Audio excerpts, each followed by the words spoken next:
খাচ্ছ? আবার ফোন নিয়ে চলে এসেছি। হ্যাঁ, আমি এখন সন্ধ্যের খাবার খাবো সন্ধ্যেবেলা। কালকে আমার বর নিজে এনে জলে ভিজিয়ে রেখে গেছে, বলেছে খেতে, তো খাবো এখন। সন্ধ্যেবেলা না কিছু চুটুর পুটুর খেতে ইচ্ছে করে, এবার কি খাবো? ওই তো তেলে ভাজা। তেলে ভাজা সারাদিন কষ্ট করে ডায়েট করি, সন্ধ্যাবেলা তেলে ভাজা খেলে সব তো সর্বনাশ। তাই এই দেখো, কুচি কুচি করে শসা, পেঁয়াজ, কাঁচা লঙ্কা যা ছিল ঘরে আর কি। আর এইটা কি? গোলমরিচ গুঁড়ো, এটা হচ্ছে চাট মশলা, আর এটা হচ্ছে ওই লবঙ্গ। বাদামের সাথে বিট নুন দিয়েছে, সেই বিট নুনটা জমিয়ে রেখেছি, এখন ইউজ করব। আর এই দেখো, এটা এখন থেকে আমি রোজ সন্ধ্যেবেলা খাবো।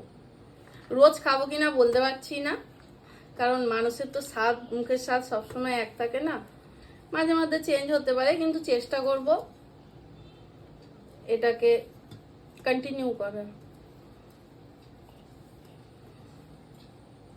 তুই খাবি তো? না। আমাকে দেখা যাচ্ছে। হ্যাঁ। আমার মেয়ে আবার বলবে তুমি এইসব ভিডিওতে বলো কেন, আমি কি ঠিকঠাক করে ভিডিও করতে পারি না? আরে বাবা, জিজ্ঞাসা করতে হয়, তাই না? বলো বন্ধুরা। এই যে একটু বিট নুন দিলাম, আর এই দেখো চাট মশলা অল্প একটু দেবো, বেশি দেবো না। আর এটাকে ভালো করে মিক্স করবো। আমি চামচের সাহায্যে করতেই পারি না ভাই।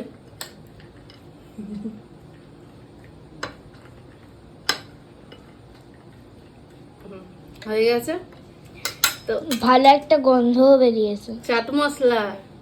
তো এটা হলো আমার সন্ধেবেলার টিফিন। তো আমার মতো কে কে খাও অবশ্যই জানিও। এখন অবশ্য 8টা বাজে, 8:10 বাজে। আমি তো কাজ থেকে ফিরতে ফিরতে 7:30, তারপর মেয়ে ও বাড়ি ছিল, ওকে আনলাম, রেডি করতে দেরি হয়ে গেল। তো আমি এখন সন্ধ্যের টিফিন করছি। ফার্স্ট বাইট তোমাদের জন্য।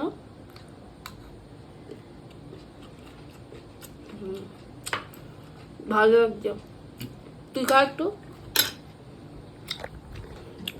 খা। লঙ্কা বাদ দিয়ে খা, এখনই আবার নাচবে না তো।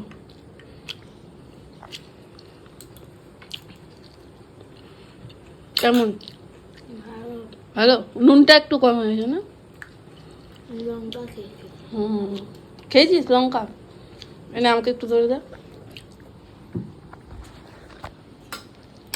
তো চলো আমরা এখন এটা খাই, একটু মোবাইল দেখি, ও পড়তে বসবে। তো আজকের মতো টাটা। ভিডিওটা ভালো লাগলে লাইক করো।